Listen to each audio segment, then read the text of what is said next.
Alors, monsieur le maire, on n'est pas bien là? À jouer aux boules? J'ai même envie de t'appeler Bruno. Il a de l'humour, le pompier, mon pompier préféré.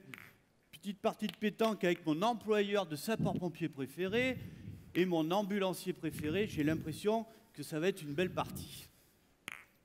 Et toi, Roger, c'est pas mieux là de jouer aux boules que plutôt de s'engueuler parce que tu me libères pas les gars pour partir en intervention?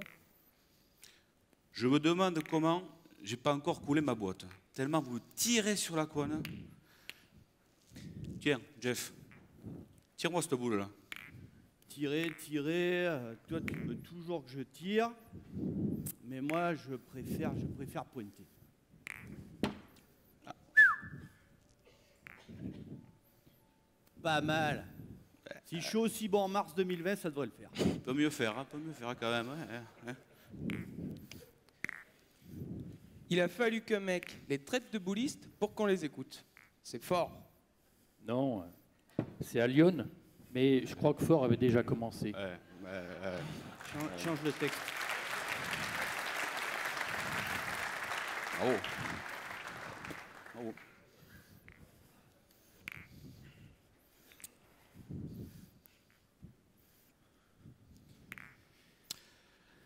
Ah, bon, alors celle-là, je vais essayer de faire mieux que monsieur le maire. Hein. Ouais. Je crois que je joue tout seul. Au fait, les gars, on joue en 37 ou 112 points? Mais C'est simple, hein. en Tout plus est de ne pas avoir parti, cours.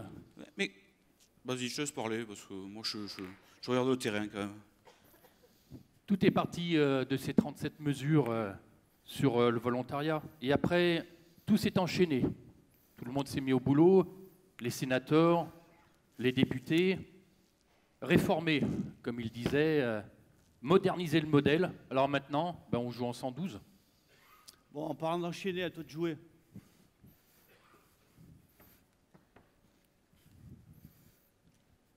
Ça se tirer. Ouais. C'est bien, monsieur le maire, t'as vu? Non, ouais, tranquille. On va la gagner facile. Tiens, Jeff, dis-moi, une question. Les politiques, ils n'écoutent pas les principaux acteurs. Regarde-moi, chef d'entreprise. Quand j'ai un souci avec un client, je l'appelle, je négocie, je revois le tarif, je gagne le marché. Et je fais pareil avec les fournisseurs. Pourquoi c'est pas aussi simple? Explique-moi. Écoute, Guillaume, un jour, un mec m'a dit que c'est au pied du mur qu'on voyait mieux le mur. Ah, c'est pas faux, ça. Pas faux, hein? Ah, non, c'est pas faux. Et il avait raison. Regarde avec le climat, tant qu'il faisait pas chaud, on n'y croyait pas. Mais maintenant, en 2025, les politiques, ils anticipent. C'est des mecs comme moi. Tout va bien. Tu vois, c'est comme chez nous, les pompiers. Tant qu'on faisait le boulot, tout allait bien. Mais maintenant qu'on est devenus des boulistes, bah tu vois, on arrive enfin à s'entendre. Ça a joué, je crois. Hein. À vous de jouer, les gars. Ouais. Parce que là... Si j'avais imaginé un jour être le partenaire du chef de centre boule, j'aurais pas cru. Par contre, tu vois là, si tu pouvais me mettre une petite boule là, juste là, à moins de 112 cm du cochonnet, ça confirmerait que vous avez bien progressé au-delà des 37 mesures. Facile, toi tu tires. Alors tes boules, on les voit pas après. Par contre, on voit bien celles que tu n'as pas tirées. Hein. Guillaume, je suis pas sûr que tout soit réglé quand même. Hein. Mais on partait de tellement loin qu'on ne peut que s'en féliciter. En tout cas, il vaut mieux être partenaire qu'adversaire. Ça, c'est sûr.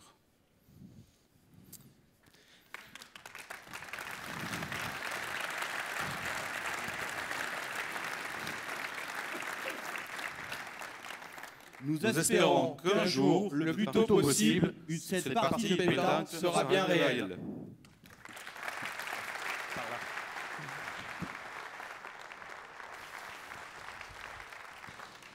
Bravo. Je pense qu'on peut encore les applaudir. Et vous voulez bien revenir Non, ça part beaucoup trop vite là. Je voudrais que vous vous présentiez chacun votre tour. Et puis après, effectivement, je vais vous demander de ranger, parce que c'est le bins là. C'est la pire partie de pétanque que j'ai jamais vue de ma vie quand même. Il n'y en a pas un qui a réussi à se mettre à... Le terrain n'était pas favorable. Alors présentez-vous, parce que bravo pour avoir préparé et interprété... Bon, c'est pas encore la Comédie Française, mais pas loin quand même. Alors il faudra rouvrir leur micro. Guillaume Lossu, champion des Landes de pétanque.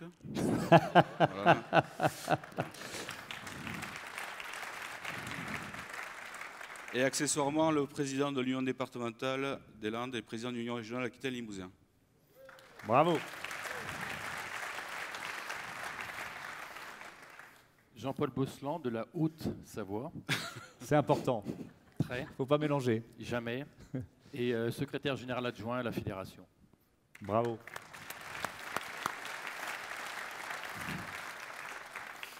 Jean-François Labatte, donc capitaine de l'équipe de France des mers de boules de l'AMF. Et accessoirement... C'est une contrepétrie, là? Je cherche, là. Et accessoirement, non, je suis sapeur-pompier au SDIS de la Corrèze. Bravo et merci. Nicolas Fornacier, sapeur-pompier volontaire au SDIS de la Corrèze avec Jean-François.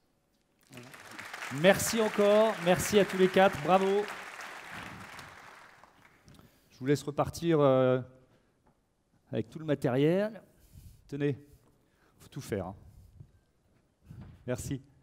Bon, vous l'avez compris, c'était un rêve, mais il y a certains rêves qui se réalisent. 2025, le rêve d'une situation de réponse apportée à cette sursollicitation, cette surchauffe qui est aujourd'hui la vôtre au quotidien, qui est la surchauffe des services d'incendie et de secours. Ça provoque du mécontentement, ça provoque de l'inquiétude, que vous soyez pompier professionnel ou que vous soyez pompier volontaire. Alors le thème de cette rencontre, on va passer un peu moins de 2 heures ensemble, le thème de cette rencontre, c'est une société qui change vers un impossible opérationnel. Bon, quand on dit ça, est-ce qu'on comprend forcément où on va? Pour poser les enjeux de cette rencontre, pour expliquer aussi cet intitulé, je voudrais que Marc Vermeulen me rejoigne sur scène, et vous pouvez l'applaudir. Conseiller du président de la fédération chargé de la doctrine opérationnelle et directeur du SDIS du Val d'Oise. Bonjour Marc, écoute, on s'installe comme tu veux, tu prends un micro, voilà. Donc, c'est intitulé « L'impossible opérationnel ». Qu'est-ce que vous entendez par là exactement? Alors, l'impossible opérationnel, c'est un terme qui est apparu depuis quelques années maintenant dans nos rangs. C'est ni plus ni moins le fait qu'on n'arrive plus à répondre à l'urgence. C'est-à-dire que soit on n'aura plus de personnel, parce qu'on aura des personnels qui seront usés, notamment par le fait de faire des missions qui ne sont pas les leurs, la perte de sens, donc on a évoqué déjà hier, ou alors parce que le potentiel qu'on a de disponible pour répondre à l'urgence, il sera employé à faire d'autres missions qui ne relèvent pas de l'urgence. Alors c'est quoi les options, les solutions, les demandes ou les rêves, pour reprendre la terminologie de ce début de rencontre de la fédération? On espère que ce n'est pas des rêves, parce oui. qu'on va essayer de les atteindre avec l'ensemble de nos autorités. C'est tout d'abord le fait qu'on revienne sur une sollicitation raisonnable des sapeurs-pompiers. Les sapeurs-pompiers se forment, assurent un maillage territorial de proximité, assurent le secours d'urgence et également la réponse à l'ensemble des demandes de nos concitoyens. Par contre, ils ne peuvent pas répondre à toutes les demandes. Donc il y a réellement besoin le fait que des dispositions réglementaires, voire législatives, qu'on a évoquées hier au moment du forum sur le secours d'urgence aux personnes, interviennent pour que les sapeurs-pompiers puissent reprendre le commandement de leurs moyens. Voilà. On ne peut pas continuer à répondre à toutes les détresses sociales ou parce qu'on a un certain nombre d'éléments qui sont désorganisés et parce qu'il n'y a pas d'autre réponse, on fait appel aux sapeurs-pompiers. Un exemple que j'ai pris hier, que j'aimerais rappeler aujourd'hui, dans plus de 54% des cas lors des interventions de secours à personne, nos sapeurs-pompiers n'ouvrent même pas le sac. Comment voulez-vous qu'un sapeur-pompier volontaire qui quitte son emploi puisse comprendre le fait et expliquer à son employeur pourquoi il est parti? Ça, c'est vraiment au cœur de la perte de sens dont on parlait déjà hier, mais sur lequel on peut insister encore ce matin. Oui, on a vraiment besoin le fait qu'on redonne du sens à l'intervention des sapeurs-pompiers.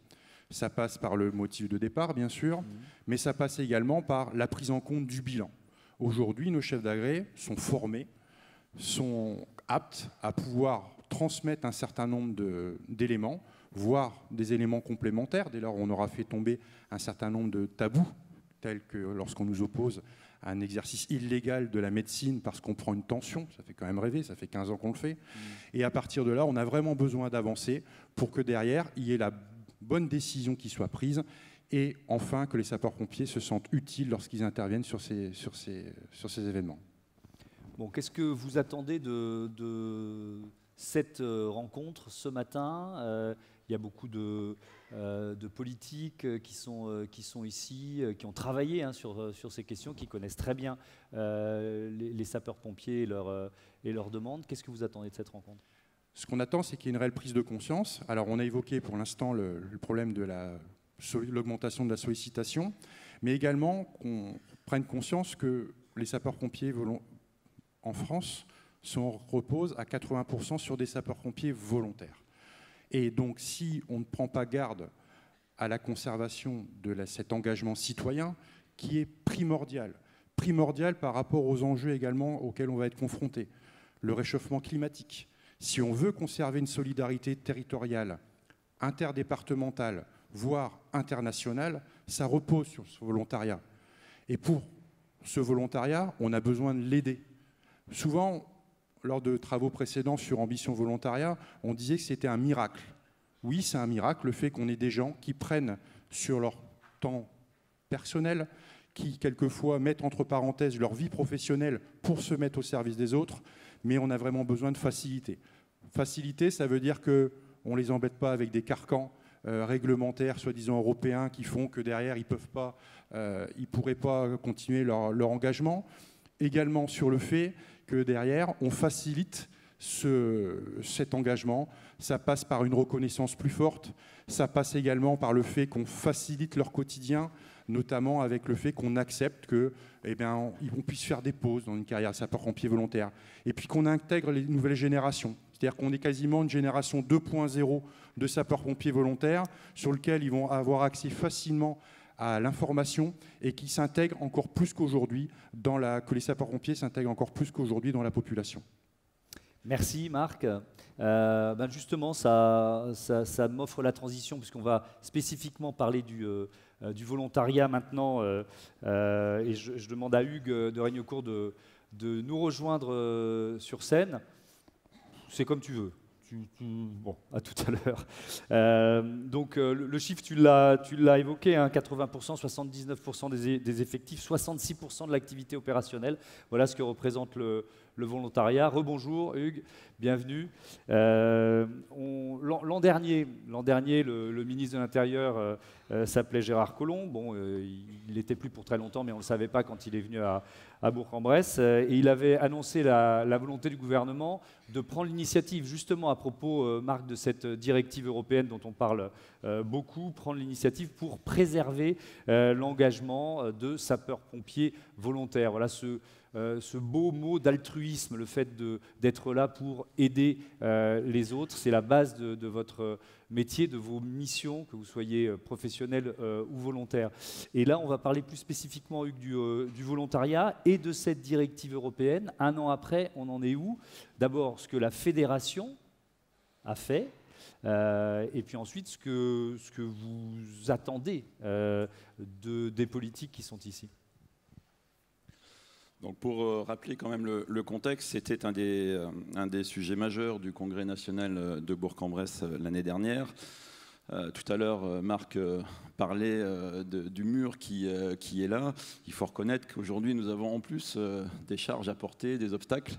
Et cette menace qui est apparue réellement en février 2018, suite à une décision de la Cour de justice de l'Union européenne, est bien réelle. Et la Fédération, depuis cette fameuse directive qui régit le temps de travail en 2003, a eu de cesse d'alerter.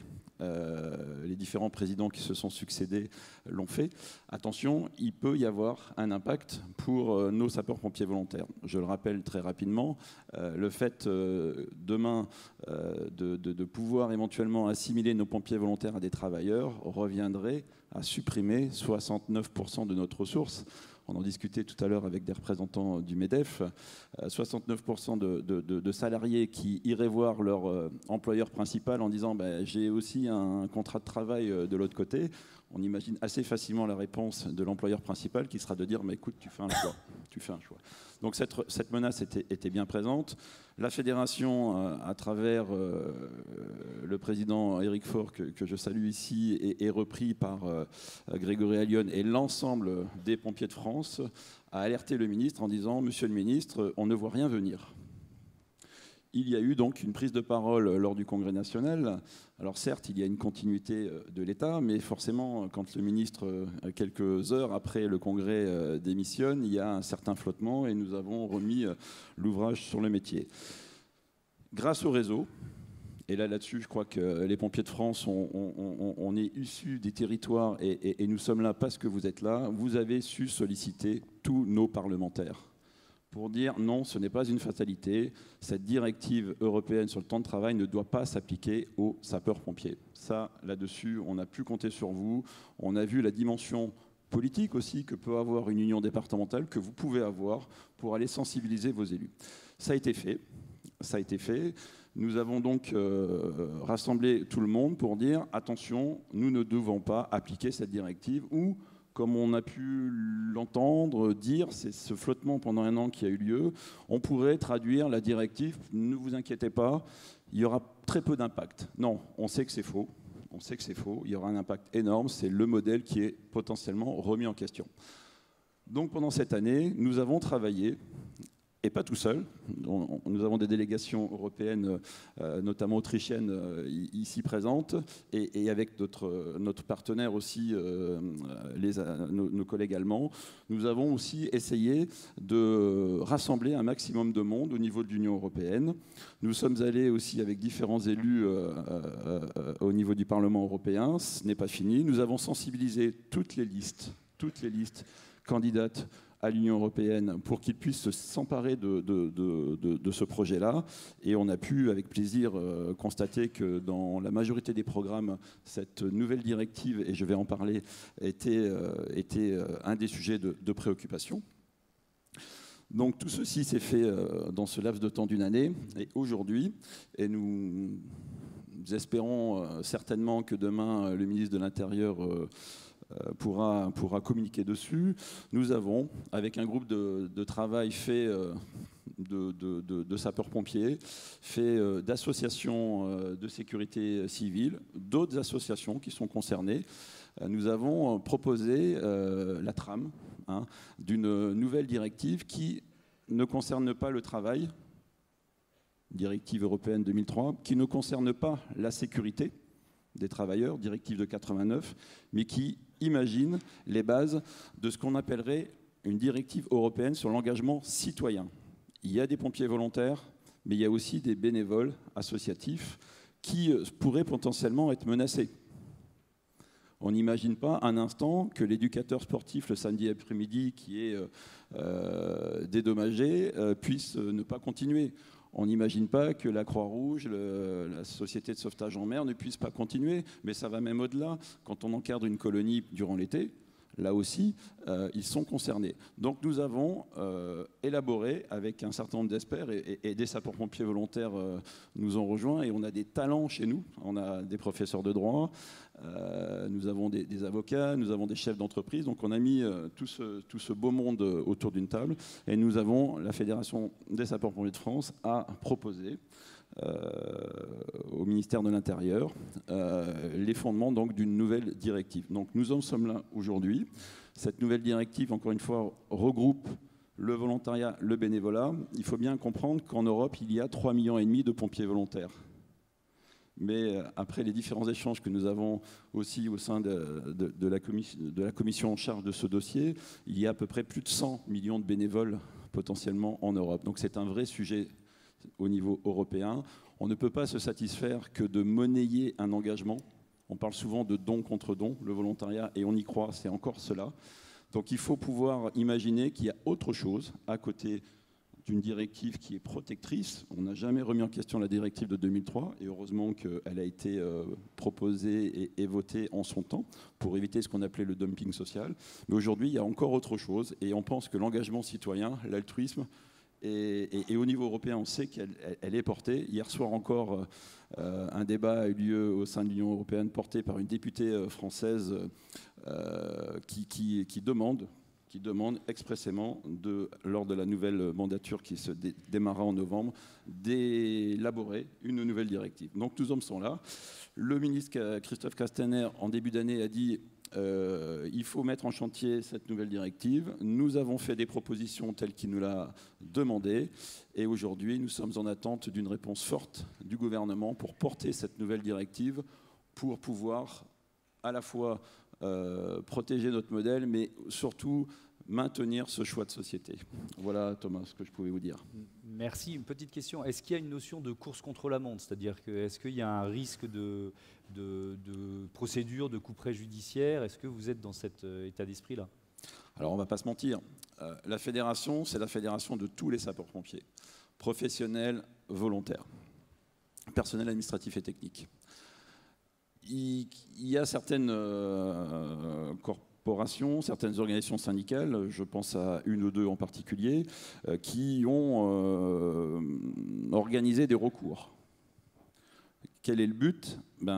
C'est de pouvoir, le plus possible, faire en sorte que nos pompiers volontaires soient des travailleurs. Donc des recours ont été déposés, on le sait, il y en a 3. Nous sommes au début de la procédure administrative en cours. Nous avons, je dirais, 2 à 3 années devant nous, le temps que les différentes parties s'expriment. Donc effectivement, le compte à rebours est lancé. Et c'est pour ça que depuis 1 an, nous sommes sur le pont par rapport à cette directive, de façon à ce que, encore une fois, nous n'opposons pas. Ce n'est pas un modèle contre un autre. La directive temps de travail, c'est une bonne directive. Par contre, nous souhaitons sauver le modèle. Alors peut-être qu'il évoluera, et sûrement qu'il va évoluer. Nous ne sommes pas en opposition frontale. Nous évoluons, la société évolue, les sapeurs-pompiers évoluent, la fédération également. Par contre, nous attendons cette directive pour pouvoir s'appuyer juridiquement sur un nouvel engagement. Merci beaucoup. C'est bon? On a dit l'essentiel, Hugues? Est-ce qu'il y a des questions sur cette directive européenne? Donc je vous propose de vous lever et voilà, de me faire signe. C'est toujours difficile de poser la première question. Je vois personne se proposer, donc on va avancer dans le débat. Ces rencontres et ce congrès, ce rendez-vous annuel, c'est aussi l'occasion de faire un bilan. Il y a 1 an, le gouvernement présentait un plan triennal d'action, 37 mesures pour relancer et mieux connaître le volontariat. Il y avait un calendrier, la moitié des mesures qui devaient être mises en œuvre avant la fin 2019, les autres engagées en vue d'une application en 2020 ou 2021. Je propose à Max Roux de nous rejoindre sur scène, vice-président de la Fédération chargé du développement et de la promotion du volontariat. Vous pouvez l'applaudir. Il est président de l'Union départementale des sapeurs-pompiers du Tarn et de la Garonne. Max, voilà, on est 1 an après, c'est l'heure d'un bilan et de votre bilan. Comment la Fédé juge l'avancée des travaux? On va dire ça comme ça. Alors si vous voulez, avant de dresser ce bilan, je voudrais prendre une aparté pour remercier quelqu'un ici présent dans la salle, qui a été quelqu'un qui a été longtemps à l'écoute des sapeurs-pompiers volontaires par son pragmatisme, son expérience, sa simplicité et ses réponses toujours adaptées et pertinentes par rapport aux questions qui pouvaient lui être posées. Et cette personne, je veux la désigner, c'est le colonel Dominique Turc, avec qui j'ai longtemps travaillé et mérite notre applaudissement.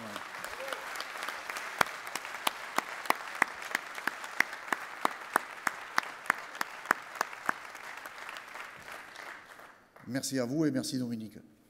Oui, alors vous le disiez, effectivement, le ministre de l'Intérieur de l'époque, Gérard Collomb, lorsqu'il est venu à Bourg-en-Bresse, nous a fait un exposé sur les 37 mesures, dont une partie, 19 mesures précisément, devaient être mises en action au début du premier trimestre de 2019, chose qui aujourd'hui n'est toujours pas faite, et les 18 autres mesures devaient être étudiées sur le 3e trimestre de cette année et les 2 années à venir. Alors si vous voulez, je vais tracer ce bilan en étant le plus précis possible, sans avoir d'a priori. Alors effectivement, 1 an après, quasiment jour pour jour, Il n'y a que 7 mesures qui sont effectives et qui ont été réalisées. Alors, ces mesures sont l'installation d'un comité de suivi, la création d'un collège des employeurs privés au sein du Conseil national des sapeurs-pompiers volontaires, qui a été une très bonne chose, et son vice-président, Pierre Brageux, est ici présent. Ça a été une très bonne chose parce que les discussions qui se font au cours du CNSPV ont été constructives, et je dois dire aussi que nous allons tendre la main bientôt aux agriculteurs et aux artisans pour qu'ils rejoignent cette instance.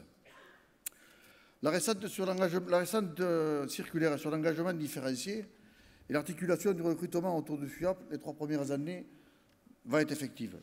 Les mesures prises en faveur de la féminisation des effectifs, élément important pour notre sénatrice Catherine Trondelet qui a bien soutenu ce dossier.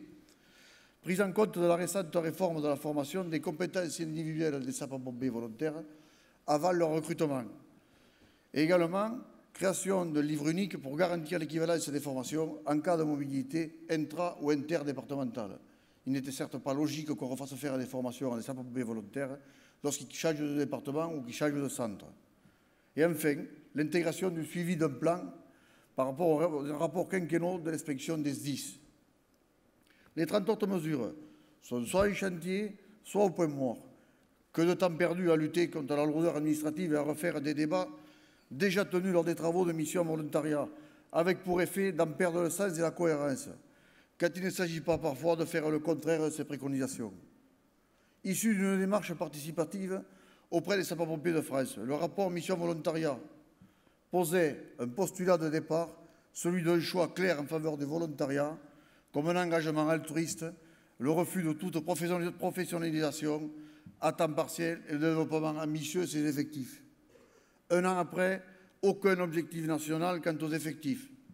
Certes, une réaffirmation dans les discours de l'engagement altruiste, mais peu d'actes concrets et surtout pas d'actes essentiels. En effet, malgré les engagements de Gérard Collomb à Bourg et de Christophe Castaner le 26 avril dernier à Fuveau, nous attendons encore la concrétisation de l'initiative française auprès de l'Union européenne sur un projet de directive spécifique pour protéger l'engagement citoyen. Pourtant, une telle directive est possible. Notre fédération a travaillé à un projet avec des juristes. Les services de la Commission européenne nous disent que son adoption en 2 ans est possible. Mesdames et messieurs les élus, il faut travailler en ce sens, et je ne m'étendrai pas plus longtemps, mais il faut travailler en ce sens pour que ce dossier aboutisse. Nous attendons donc demain de notre ministre des engagements clairs et précis. Outre ce préalable, le rapport de la mission volontariat posait 4 conditions pour relancer le volontariat. Un choc de simplification. Il tarde pour le moins à se faire sentir. Pourtant, nombreuses sont les mesures simples et peu coûteuses proposées par le rapport. Quelques exemples. Allègement des visites médicales. Valorisation de la filière JSP et de ses animateurs. Certes, une évolution a été faite lorsqu'on donne à nos JSP titulaires du brevet un an d'ancienneté supplémentaire pour l'obtention de la médaille d'honneur. Accroissement du recrutement des experts. Élargissement du recrutement du 3SM. Rien en dehors de quelques mesurettes du décret du 23 novembre dernier. Pour les médailles, jamais leur nombre n'a été aussi faible. Les sapeurs-pompiers volontaires ont pris comme une gifle la création de la médaille de réserviste de défense et de sécurité intérieure, dont nos anciens sapeurs-pompiers ne font pas partie, alors que les homologues de la gendarmerie et de la police, eux, peuvent en bénéficier. Autorisation des sapeurs-pompiers volontaires à conduire des véhicules au-delà de 3,5 tonnes. Or, certes, le poids total en charge de 4,5 tonnes a bien été pris en compte, mais nous attendons encore quelques mois pour que ce décret paraisse. De choc, nous n'en ressentons pas. Que de complexité plutôt que de simplification. Et nous devons à la détermination de Catherine Trondelet d'avoir échappé à une nouvelle usine à gaz, broyeuse de sapeurs-pompiers volontaires, avec la mise en œuvre du compte d'engagement citoyen. Merci, Madame la Présidente.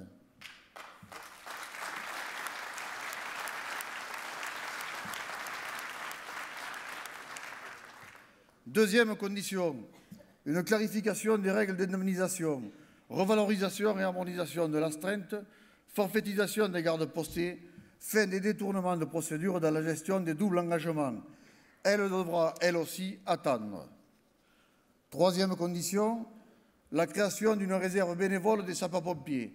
La situation est bloquée depuis février, depuis que notre fédération a eu le malheur de relayer les réserves dans notre communauté sur le projet d'une création de réserve citoyenne des services incendie et secours. Effectivement, ces réserves citoyennes doivent être portées par nos services d'incendie et secours, mais aussi par nos unions départementales, si nous voulons que nos anciens soient assurés, puisque lorsqu'on devient ancien, nos SDIS ne nous couvrent plus, et c'est l'associatif qui prend en compte, donc on ne pouvait pas faire autrement que d'associer nos services d'incendie et secours et nos unions départementales. Espérons vivement que l'arrivée de notre nouveau directeur général permette de sortir de l'ornière. Quatrième et dernière condition posée par Mission Volontariat, une nouvelle ambition portée par des mesures concrètes. Là aussi, le compte n'y est pas. Nous saluons les mesures prises en faveur de la féminisation des effectifs, référant égalité et diversité dans les SDIS, parité hommes-femmes dans les instances consultatives d'ici 4 ans, relance du plan d'action 2016, prise en compte des périodes de suspension pour un motif d'état de grossesse dans la durée de service permettant l'avancement de grade. Mais en dehors de ça, rien ou presque. En particulier, il reste à concrétiser 4 mesures sans lesquelles cette ambition ne serait que des mots. Une exonération des charges sociales pour les employeurs privés, l'inscription de toutes les formations de sapeurs-pompiers volontaires au répertoire national de la certification professionnelle attendue depuis 2006. Une véritable campagne nationale de communication en faveur du recrutement, à l'instar des militaires, des policiers et des gendarmes. Et enfin, c'est une attente ancienne, une bonification de points de retraite au titre de la solidarité nationale, au-delà d'une certaine durée d'engagement, pour mieux fidéliser et reconnaître les sapeurs-pompiers volontaires. Sur ces 4 points également, des engagements fermes et un calendrier sont attendus demain du ministre de l'Intérieur. Je vous remercie de votre écoute et merci.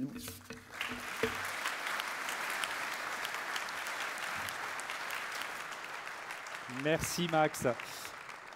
Je propose peut-être à Catherine Trodelet, vice-présidente du Sénat et sénatrice de Haut-Rhin, de nous rejoindre sur scène, et monsieur Michel Marquer aussi, l'adjoint au directeur général de la direction de la sécurité civile et de la gestion des crises, parce que bon voilà, il y a un certain nombre de choses qui ont été dites d'une façon ferme par Max Roux, et évidemment on attend un certain nombre de réponses. Bonjour à tous les deux, merci d'être là.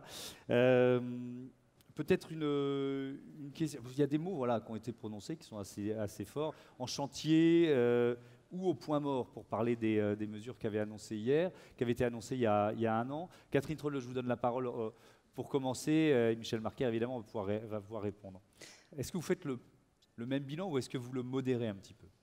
Alors d'abord, je vous remercie de me donner la parole. Je suis donc présidente du Conseil national des sapeurs-pompiers volontaires, et à ce titre-là, dès que j'ai pris cette présidence-là, je me suis engagée avec beaucoup de détermination et aussi beaucoup d'ambition pour relancer le volontariat. Dans ce contexte-là, dès le départ, nous avons eu pour mission de créer un comité de pilotage. C'était d'ailleurs une volonté ferme qui ressortait du rapport que nous avions fait à 5 à la demande du ministre. Et nous avons travaillé, simplement pour expliquer la méthodologie, nous avons travaillé donc sous forme de ce COPIL, et nous avons immédiatement intégré le collège des employeurs, alors que nous attendions effectivement le décret pour qu'il soit officiellement intégré au CNSPV. Mais dès le départ, les employeurs, d'ailleurs ils sont là, les représentants, je les remercie, ont assisté à l'ensemble de nos travaux. 6 réunions depuis le mois de novembre. Ce sont des matinées complètes, 1 fois par mois, que nous avons quasiment consacrées à toutes les 38 mesures. Je dirais que le bilan, ce qui a été dit il y a quelques instants par Max est un petit peu brutal pour moi, parce que j'ai cette ambition-là de porter toutes les mesures. Nous avons cette ambition-là de porter toutes les mesures et de les porter jusqu'au bout. Aujourd'hui, je peux dire que nous avons travaillé de façon approfondie sur 20 mesures sur les 38. Il en reste évidemment quelques-unes en souffrance.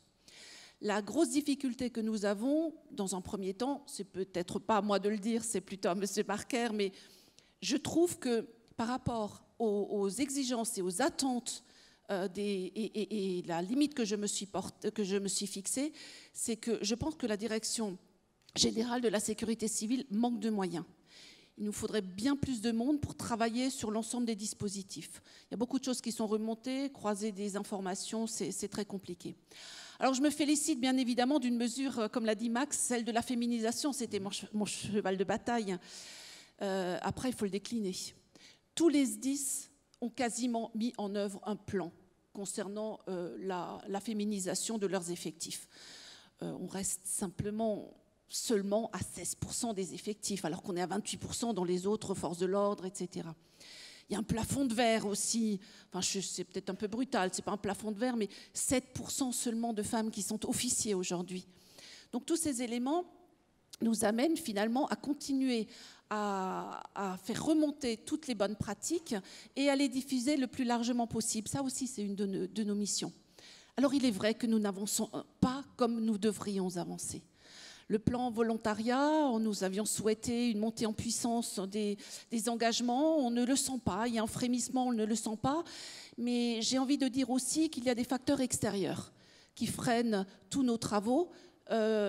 Un facteur majeur qui est celui des violences, vous en parlerez dans quelques instants, mais c'est un phénomène de société. J'ai lu récemment un article de M. Alain Boer, qui est un criminologue que beaucoup d'entre vous connaissent, il est renommé et réputé. Il a dit que la France est face à une lame de fond. On est le seul pays en Europe à connaître cette problématique de la montée des violences et qu'elle est essentiellement liée à une délégitimation des institutions, qu'elles soient éducatives, sociales, familiales. Donc c'est un vrai sujet auquel nous, Conseil national sapeurs-pompiers volontaires, nous n'avons pas de réponse à apporter. C'est au ministère de prendre ses responsabilités. L'autre limite, bien évidemment aussi, c'est que même si nous montons en puissance au niveau des sapeurs-pompiers volontaires, il faut que ceux-ci soient disponibles en journée. Tout le monde a parlé de la sursollicitation, qui est un double problème, la sursollicitation qui est liée aussi au fait que la santé s'est largement défaussée sur les sapeurs-pompiers, sur la sécurité civile, à moindre coût, il faut le dire, il faut l'assumer.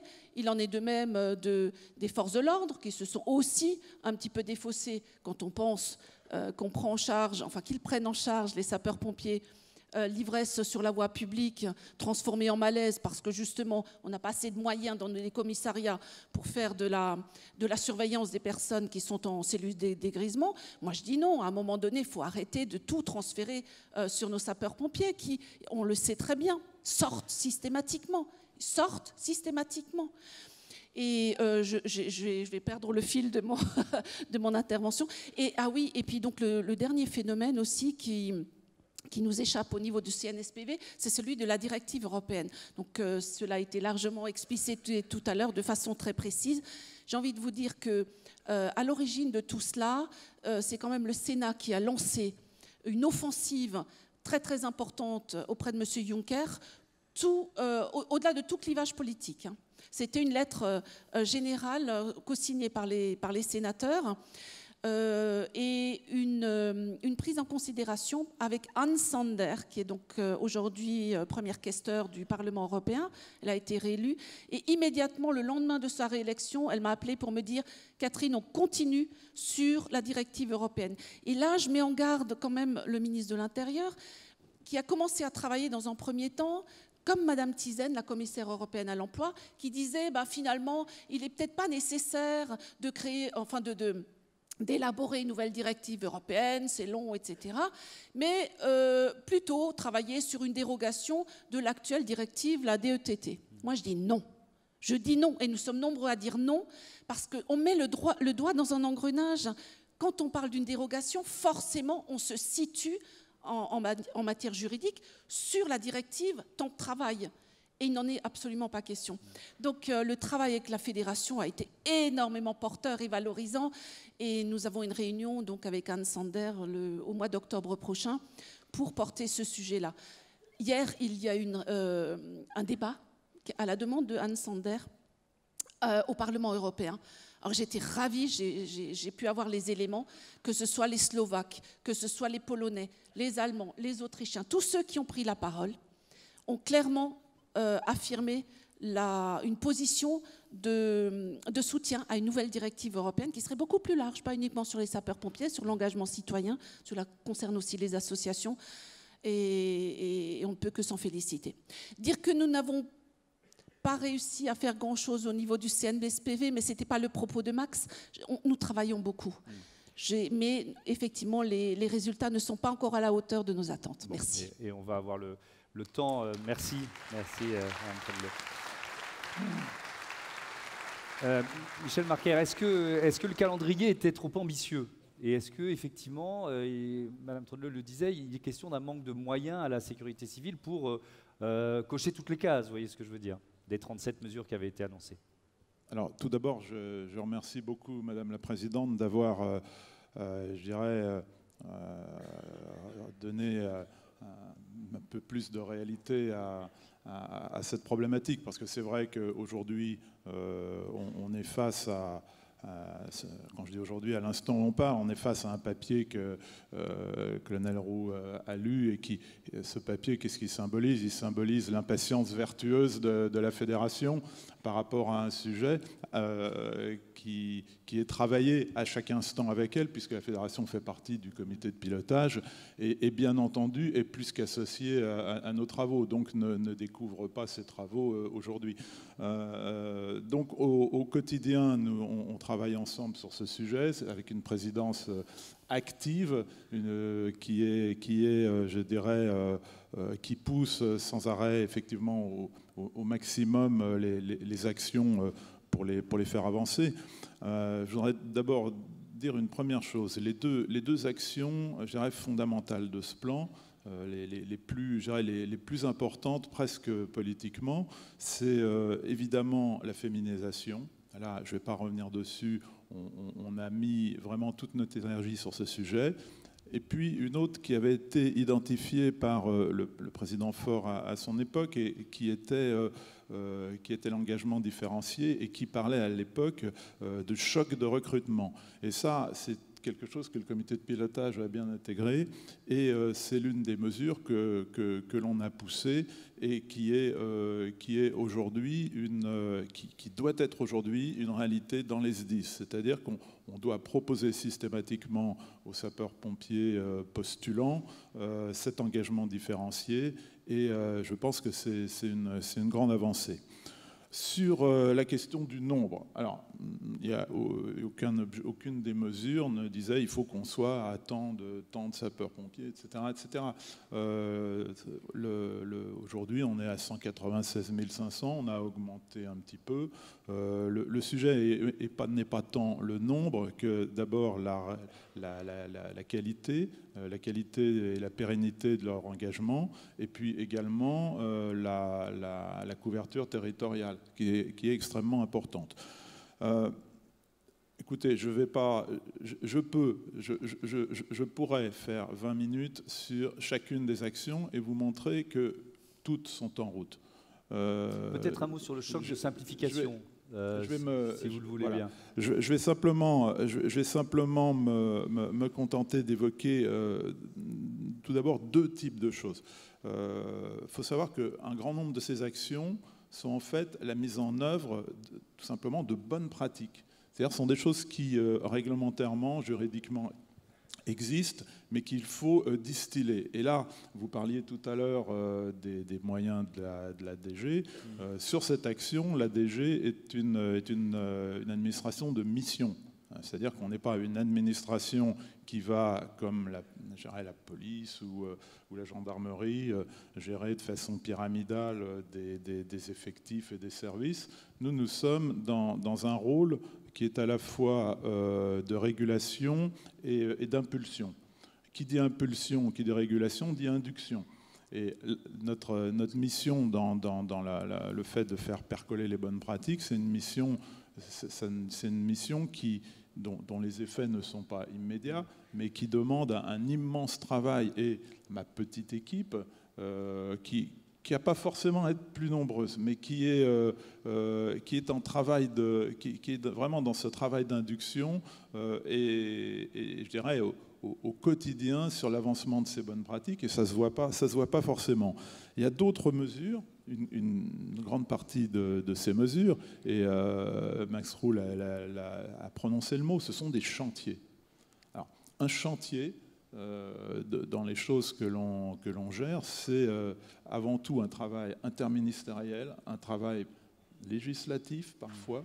Et ce travail-là, évidemment, on ne peut pas en mesurer les effets, je dirais, au quotidien. Et les questions de simplification, toutes celles qui dépendent de notre, je dirais, de notre ressort, c'est-à-dire par la voie réglementaire, sont mises en œuvre ou sont en train de l'être. Après, il y a des choses beaucoup plus importantes dans ces chantiers. Je pensais notamment au travail qu'on est en train de mener avec les employeurs. On se réunit beaucoup, ils sont au premier rang encore aujourd'hui et je les salue parce que franchement il y a un travail important qui a été fait, mais on manie des choses d'une très très grande complexité. Alors, et là, je crois que vous parliez de simplification. Oui, parce on va donner la parole à Pierre Brageux tout de suite. Voilà. Il y a un célèbre proverbe allemand qui est de dire « le diable est dans le détail ». Et ce détail-là, c'est à cela qu'on s'est attelé, dans un travail qui est extrêmement ingrat et qui est celui que la présidente a pris en charge avec vraiment beaucoup d'énergie. Ok, bon, on va avancer. Merci beaucoup. Merci Michel Marquet. On va donc Pierre Brageux, si vous voulez bien nous rejoindre. Vous pouvez rester là. Oui, vous bougez pas, tout va bien. On va encore avoir beaucoup d'occasions de vous donner la parole. Donc, vice-président du MEDEF, Pierre Brageux, et membre du Conseil national des sapeurs-pompiers volontaires. Bienvenue. Bonjour. Bonjour, merci. Alors, on attend beaucoup de vous aussi pour favoriser le recrutement de pompiers volontaires. Est-ce que vous pouvez nous faire, vous aussi, puisque là on est dans le bilan de ce qui a été mis en place il y a un an, votre vision de ce bilan? Alors, bonjour à toutes et à tous. Écoutez, j'avais le privilège d'être un des 5 rapporteurs de la mission volontariat. C'est là que j'ai fait d'excellentes connaissances et je suis intégré maintenant au CNSPV. On essaye, alors déjà c'est quand même assez étonnant qu'on ait attendu aussi longtemps pour associer les employeurs à ce type de réflexion, puisque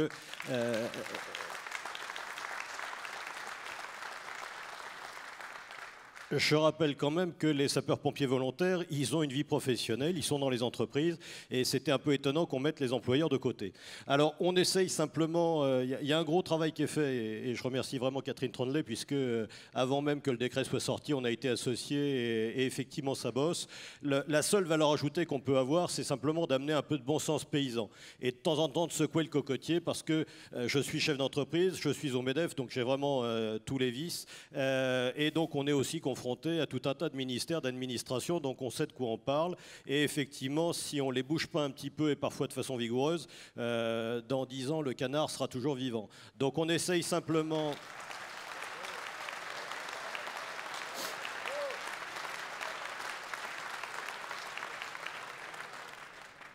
On essaye simplement d'amener un peu de pragmatisme. Il y a 2-3 sujets. D'abord, il y a une convention qui a été signée, j'étais présent à l'époque parce que j'ai vraiment rien à faire de mes journées, entre Pierre Gattaz à l'époque et Bernard Cazeneuve sur justement les liens entre le MEDEF et tout ce qui est sécurité civile et sapeurs-pompiers. Je pense que ce serait pas mal, et là je me porte volontaire, qu'on réactive tout ça, parce qu'on signe des belles conventions et puis ensuite ça finit dans un tiroir. Au moment où on parle, vous avez plus d'un tiers des MEDEF départementaux.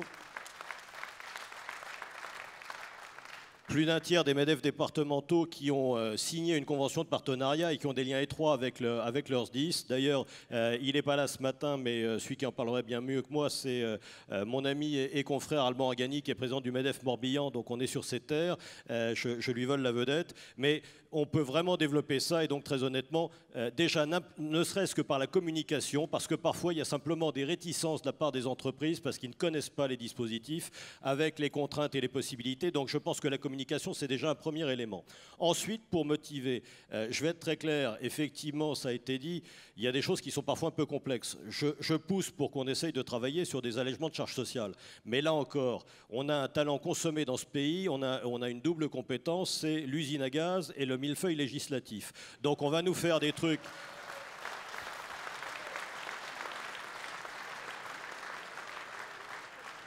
On va nous faire des trucs qui sont censés motiver les chefs d'entreprise avec des allègements de charges. Et quand on aura fini l'inventaire de toutes les paperasses à remplir, le chef d'entreprise se dira finalement, si j'avais su, j'aurais pas venu. Et donc là encore, il faut qu'on ait des choses extrêmement simples. Sauf que l'allègement de charges, on est toujours favorable à ça. Mais on a parfois un peu de schizophrénie au MEDEF, puisqu'on milite pour éviter toutes les niches, les trucs compliqués et ainsi de suite. Donc si on commence nous-mêmes à réintroduire des choses complexes, ce n'est pas forcément le but du jeu. Donc c'est pour ça qu'il faut travailler de façon pragmatique, raisonnée, et on avance là-dessus. Et puis si vous me permettez, je voudrais quand même avoir, je l'avais dit l'année dernière à Ecfort, mais comme de toute façon j'ai intégré une fois pour toutes que je ne finirai pas ma carrière au Quai d'Orsay, j'en ai fait mon deuil. Je le redis cette année à Grégory à Lyon, s'il y a besoin d'un coup de main du MEDEF pour aller pétarder cette directive européenne, monter en ligne, monter au combat, comptez sur moi. Je n'ai qu'une faible valeur ajoutée, mais je connais plein de gros mots et j'ai la voix qui porte. Donc si les employeurs peuvent venir donner un coup de main, on sera là.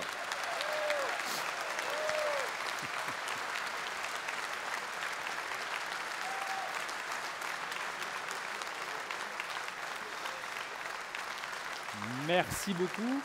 Encore un mot, allez-y. Oui. Juste un mot, parce que vous allez voir en conclusion que j'ai vraiment tous les vices et que je suis quelqu'un d'infréquentable et de politiquement relativement incorrect, parce que je suis chef d'entreprise, je suis au MEDEF, donc ça c'est déjà pas bien. J'ai des problématiques qui me parlent justement sur cet engagement citoyen, parce que je suis aussi réserviste de la gendarmerie nationale, donc vraiment c'est pas bien. Et de surcroît, je dirige une entreprise de sécurité privée, donc sur toute la filière sécurité incendie, là encore, je suis aux frontières de toutes ces problématiques. Si on ne se bat pas, mais vraiment bec et ongle, contre cette directive européenne, pour en mettre une nouvelle qui nous permettra d'exister, c'est la mort de notre système de secours. Et très honnêtement, ensuite, on sera impacté partout. Donc très honnêtement, s'il y a besoin d'un coup de main, on sera bien volontiers à vos côtés. Merci.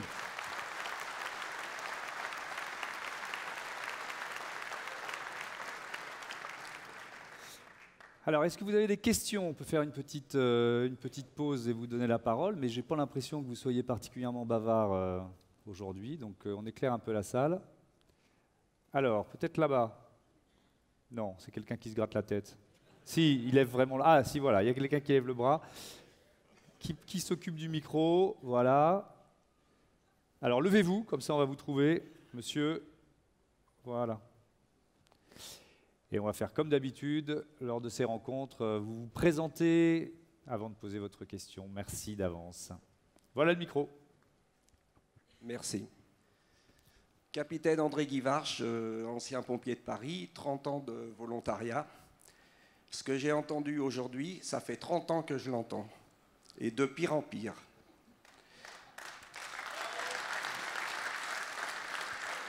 J'ai fait à peu près 20 congrès, je n'ai pas pu tous les faire, et j'ai toujours entendu la même chose. J'ai eu des congrès un petit peu houleux, dont je me souviens vraiment celui de la Baule, ce qui nous a amené quelques mois après à manifester à Paris, et d'être à peu près 50 000 sur Paris. Pareil, alors, gouvernement de droite, gouvernement de gauche, même combat. Donc on n'a jamais eu, et je suis très pessimiste dans tout ce qu'on m'a dit ce matin. Je pense que je serai décédé, que vous en parlerez encore. Je voulais poser la question aussi justement, vous savez que dans les anciens, il y a plein de gens qui voudraient encore travailler. Ils ont encore la moelle pour le faire. Et chez nous, nous n'avons pas de réservistes. Alors, je sais qu'il y a des directeurs départementaux qui sont pour, d'autres qui sont contre. Il y a quelques départements où ça mange très bien. Mais j'estime qu'on pourrait, même si on ne va plus, on peut aider, on peut aller faire des choses, recaler les remises. Enfin, ça, c'est des systèmes entre nous. Et si j'ai un petit conseil à donner, aujourd'hui, félicite encore les acteurs de ce matin. Ils nous ont fait la générale aujourd'hui. Eh ben, j'aimerais bien qu'ils fassent la première demain matin à l'Assemblée générale. Merci. Qu'est-ce qui veut répondre sur la question des anciens? Hugues de Regnecourt. À la fois, je vous souhaite de vivre longtemps. Et j'espère qu'on aboutira, bien évidemment. J'ai pas votre ancienneté, donc j'ai entendu parler. Nous avons tous entendu parler de 1990. Évidemment, les plans d'action, c'est le troisième, je crois, se succèdent. La question, c'est pas de faire un plan d'action, c'est effectivement la mise en application. Je crois que c'est le champ de, ça fait partie de nos préoccupations. Entre la volonté politique portée notamment par le Conseil national des sapeurs-pompiers volontaires, entre la volonté des sapeurs-pompiers de France et, on l'espère, du ministre de l'Intérieur et de notre direction générale, il n'y a que comme ça que ça marche. On m'a toujours expliqué ça. Il faut une convergence et cette convergence, on la souhaite. On a des éléments aussi de réponse. Madame Trunley l'a dit, au niveau du Sénat, il y a des choses qui ont bougé. Aujourd'hui, à l'Assemblée nationale, le groupe de travail sur le volontariat est bien réel et nous attendons aussi que cela bouge de ce côté-là. Pierre Morel-L'Huissier était présent sur le Congrès. Nous avons réuni près de 50 députés à la Maison des sapeurs-pompiers de France en lien avec Fabien Matras, qui co-anime ce groupe de travail. Donc nous avons, bien évidemment, nous sommes toujours en attente, mais le mur est là aujourd'hui, à la différence. Nous avons toujours su faire. Les pompiers, c'est pas grave, c'est pas un sujet, on a toujours fait. Donc je vois pas où est le problème. Non, aujourd'hui, on ne fait plus. Il y a des missions qu'on ne peut plus faire. Donc le mur est là, c'est pas faute d'alerter. C'est pas faute d'alerter. On a encore plein d'espoir, puisqu'on est en proposition, on travaille. Après, il y a aussi d'autres mesures, d'autres actions qui peuvent se prendre. Là-dessus, on a bien entendu le message qui commence à monter aussi dans les territoires. Pour répondre aussi à votre question, et Max Roux l'a dit, par rapport à cet engagement bénévole des anciens, on n'a pas attendu, et c'est le pragmatisme paysan dont parle Pierre Brageux, on n'a pas entendu dans plus d'une dizaine de SDIS de France à créer ce qu'on appelle des réserves départementales de sécurité civile. Appelons-les réserves de soutien. J'ai été directeur dans les Vosges, on a été, peu importe, parmi les premiers à le faire. Dans l'Ain, on le fait. Il y a d'autres départements qui le font. Ce qu'on veut juste, nous, c'est que on ne perde pas ce qui fait l'ADN de notre engagement, le volontariat, donner du sens, et on veut que ce côté associatif, ce côté pragmatique soit pris en compte, tout simplement. Donc les SDIS et les unions, c'est une force encore plus présente quand elle est commune.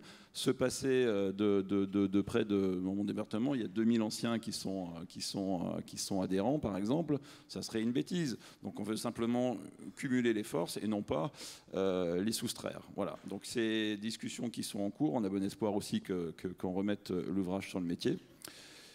Et puis enfin, il y a des choses qu'on peut faire, et puis il y a des choses qui nous dépassent, tout le monde l'a dit.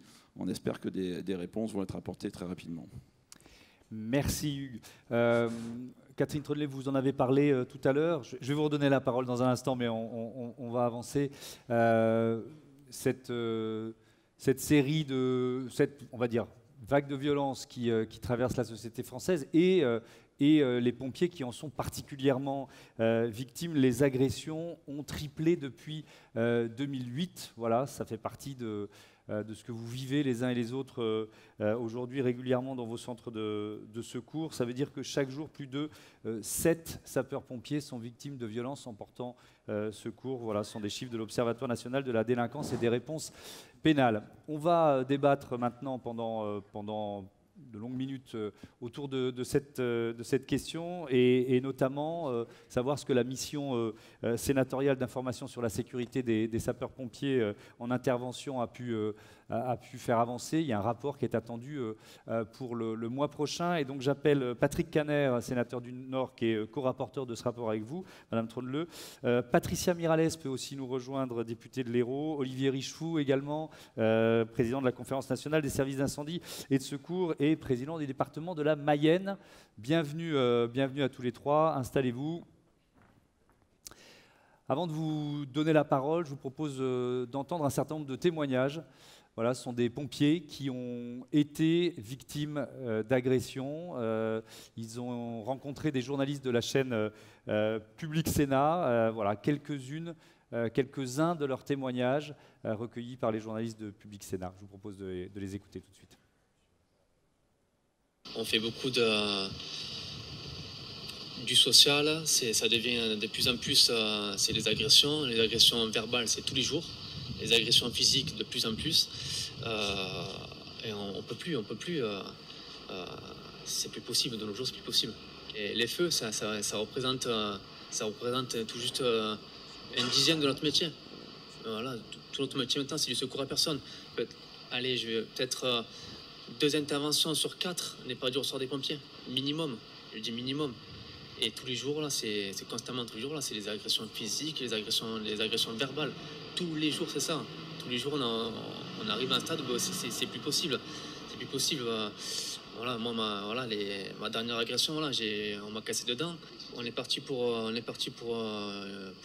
intervention basique, un malaise dépressif.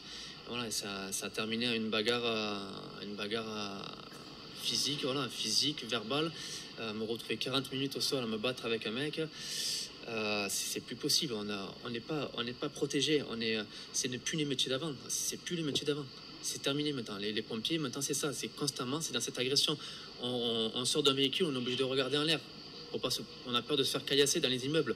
On a peur de se faire cracher dessus. On a peur de se prendre des pavés. Quand on part à l'intervention, on est obligé de fermer le véhicule parce qu'on a peur de se faire voler. On se fait voler. Un pompier sur 3 meurt d'un cancer aujourd'hui, on le sait. Un pompier sur 3 meurt d'un cancer aujourd'hui. Si en plus on nous met, maintenant, on nous met ça, les agressions physiques et verbales, vous vous rendez compte du côté psychologique. On rentre chez nous, on a la boule au ventre. Il n'y a aucun pompier qui n'a pas été agressé verbalement. Tous les pompiers sont agressés verbalement. Et tous les jours en France, tous les jours ça arrive. Aujourd'hui, voilà, je me demande et je pense que oui, je pense que j'arrêterai mon métier. Tôt ou tard, j'arrêterai mon métier, c'est sûr. Voilà pour ce témoignage. Je vais commencer avec cette mission sénatoriale. Patrick Kanner, alors évidemment, vous ne pouvez pas nous dévoiler ce que vous allez annoncer le mois prochain, mais quand même donner quelques pistes, à la fois le diagnostic et les propositions. Oui, avant de vous répondre, sinon dans la généralité et peut-être un petit peu dans le détail, dire d'où vient cette mission d'information. Je crois qu'il faut rappeler la genèse. Tout d'abord, c'est l'honneur du Sénat, donc chambre des collectivités territoriales, que de saisir d'un problème. Moi, j'ai été président d'un petit SDIS, le SDIS du Nord, et j'ai pu apprécier l'engagement des sapeurs-pompiers et l'exigence qui est celle des élus, celle de leurs patrons, entre guillemets, de les protéger. Il faut protéger nos protecteurs. Et aujourd'hui, un témoignage comme celui que nous avons entendu avec Mme Trondlet et M. Loïc Hervé, que je souhaite associer, puisque nous sommes 3 co-rapporteurs de 3 sensibilités politiques différentes. C'est une première en tant que telle, et nous allons mener à bien nos travaux. Mais ce sapeur-pompier professionnel, son témoignage était extrêmement émouvant. Il montre la détresse aujourd'hui de serviteurs de l'intérêt général, et nous avons une obligation non pas morale, politique au sens littéral du terme, d'apporter des solutions. Et j'avais commis une proposition de loi visant notamment à permettre l'anonymat dans le dépôt de plainte pour les sapeurs-pompiers. Pour des raisons constitutionnelles, cette proposition n'a pas pu prospérer, et nous l'avons changée en proposition de loi avec le rapporteur Loïc Hervé, permettant aux témoins d'agression de sapeurs-pompiers de pouvoir le faire de manière anonyme. Et nous l'avons adopté à l'unanimité, ma chère Catherine, tout le Sénat, toute sensibilité confondue, malgré l'avis négatif du gouvernement. Et j'espère bien que ce texte prospérera à l'Assemblée nationale, je dis à mes collègues parlementaires députés. À partir de là, ce que nous souhaitons, c'est simplement qu'il y ait de meilleures coordinations en amont. Ce que nous avons appelé la coordination bleu-blanc-rouge. Bleu pour les forces de sécurité intérieure, blanc naturellement la santé, et le rouge des pompiers. Qu'il y ait sûrement aussi une approche beaucoup plus fonctionnelle pendant l'intervention, évitant naturellement, là aussi, les agressions et puis surtout la post-agression quand elle existe pour pouvoir apporter une sécurité notamment fonctionnelle aux pompiers, mais aussi parfois à leurs familles. Dans ce cadre-là, nous souhaitons apporter dans ce rapport des propositions très concrètes. Et moi, je tiens à le dire sans flagornerie, que j'ai beaucoup apprécié ce matin ce document qui a été diffusé sur vos chaises concernant la mission sénatoriale d'information et les propositions de la Fédération nationale. Nous avons entendu la Fédération nationale, nous avons entendu aussi les 9 syndicats de sapeurs-pompiers et toute une série de professionnels concernés par ces questions. Donc fin octobre, début novembre au plus tard, avec Loïc Hervé et Mme Tremblay, eh bien, nous serons capables de faire des propositions que nous souhaitons voir transformées en propositions de loi, voire même en projet de loi, si le gouvernement est à l'écoute. J'ai bien compris ce matin que parfois l'écoute était un principe, mais que le résultat concret pouvait un peu attendre. Je le dis sans jeter la pierre à personne, j'ai été membre d'un gouvernement précédent et je sais que parfois les choses sont un peu lentes. Donc je sais ce que ça veut dire les contraintes en tant que telles. Mais il y a aujourd'hui une prise de conscience et je voudrais conclure en vous disant simplement que les sapeurs-pompiers aujourd'hui sont le thermomètre des malaises de la société. Le thermomètre des malaises de la société, pour ne pas dire des fractures sociales de la société, et notamment le rejet de toute forme d'autorité par une partie de nos concitoyens. Moi, j'étais frappé par un sondage récent de l'IFOP, je crois, qui disait que 16% de nos concitoyens considéraient que la violence était un moyen quasiment normal pour exprimer son opinion. 16%. Ça veut dire que les choses ne vont pas bien. Et donc, nous avons cette responsabilité collective d'apporter des réponses aux sapeurs-pompiers, mais en apportant des réponses aux sapeurs-pompiers, nous apportons peut-être aussi des réponses au mal-être de notre société. Et en tout cas, il n'est pas acceptable que sur toute une série de sujets, les sapeurs-pompiers soient la variable d'ajustement des réponses publiques que nous devons apporter. Merci, M. Caner. Olivier Richefou, puisqu'on évoque évidemment le lien, et on le comprend facilement, entre ces violences et le volontariat et peut-être la difficulté de recruter de nouveaux pompiers. Est-ce que vous sentez cet impact, vous Bien évidemment, dans tous les départements, y compris le département rural qu'est la Mayenne, que j'ai l'honneur de présider, on rencontre ces difficultés liées aux violences. Je pense que les phénomènes qu'on a connus l'hiver dernier a montré aussi, à travers la crise des Gilets jaunes, qu'après avoir encensé très naturellement les forces de police, suite aux attentats notamment, les mêmes sont capables de leur taper dessus. Donc on est dans une situation paradoxale où on admire ceux qui nous protègent et où, par moments, certains pètent les plombs et ont des comportements incroyablement agressifs. Il n'est pas envisageable qu'il y ait en France, tous les jours, 7 pompiers, mais sans doute plus que ça. Sans doute plus que ça. Les chiffres officiels sont sans doute liés au dépôt de plainte. Et bien sûr, les consignes sont données, en tout cas les présidents de SDIS le font, de dire que systématiquement, il faut déposer plainte pour que, effectivement, cette réponse judiciaire soit la plus ferme possible. Moi, je pense qu'il n'y a pas une réponse unique à l'agressivité, ça se saurait. Les caméras piétons, ça faisait partie, la CNIS, la Conférence nationale des services d'incendie et de secours, a donné son accord de principe, a voté favorablement à l'expérimentation. Mais on sait bien que ce n'est pas la panacée, ça ne suffira pas. C'est une mesure parmi d'autres. Je pense qu'il faut aller aussi sur le sujet de la formation, de la conduite à tenir pour les sapeurs-pompiers quand ils sont dans des situations compliquées. Je crois aussi indispensable, et on le voit bien, et moi j'aime bien l'expression bleu-blanc-rouge. D'abord parce que c'est la couleur de notre République, mais aussi parce qu'une des solutions, c'est au moment où les pompiers partent. Et au moment où les pompiers partent, si on a un centre de traitement de l'alerte commun entre les bleus, les blancs et les rouges, on est capable d'identifier un peu plus les sorties à risque. Et quand il y a une sortie à risque, ce n'est pas choquant qu'un équipage de la police puisse ponctuellement, bien sûr pas à chaque sortie, mais puisse ponctuellement être mobilisé. Donc si on peut favoriser, vous le savez que c'est la position de l'Assemblée des départements de France, et on le sait, la position aussi de la Fédération, rendre obligatoire partout sur le territoire ces centres de traitement de l'alerte communs avec bien sûr nos amis blancs, mais aussi avec la police. On sait que ça sera plus compliqué avec la gendarmerie. Je pense que ça peut être de nature aussi à faciliter le traitement de ces situations qui sont parfaitement inacceptables. Merci. Ça rejoint l'approche fonctionnelle dont vous parliez. Ça rejoint l'approche, parce que je n'ai pas bien compris, approche fonctionnelle, quand vous disiez ça, oui, on est dans la même idée. Tout à fait, c'est la coordination bleu-blanc-rouge en amont des interventions, cette capacité finalement à faire travailler en synergie les 3 services de sécurité intérieure, en tout cas assimilés en tant que tels. Ça signifie aussi, mais je crois que là c'est tout à fait récurrent, qu'il faut ne pas utiliser les SDIS pour compenser les carences, notamment des blancs, entre guillemets. Donc, c'est-à-dire, on sait bien les difficultés aujourd'hui sur les interventions individuelles. Il y a des interventions qui devraient être réglées par les autorités hospitalières et non pas par les autorités des SDIS. Ce n'est pas un président de département qui me dira le contraire. Un mot aussi sur les propositions en la matière de M. Castaner récemment, caméra piéton et autres solutions. Je le dis, mais sans animosité, mais je le dis quand même, le gouvernement était parfaitement informé, par définition, du travail que nous menons au niveau du Parlement.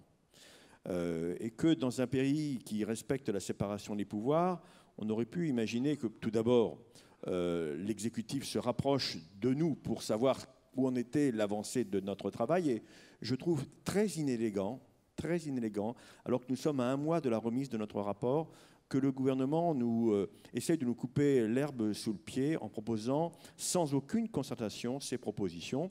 Je pense que dans un pays qui se respecte, on peut aussi respecter les représentants de la nation que sont les parlementaires. Le message est passé. Catherine Trodeleu.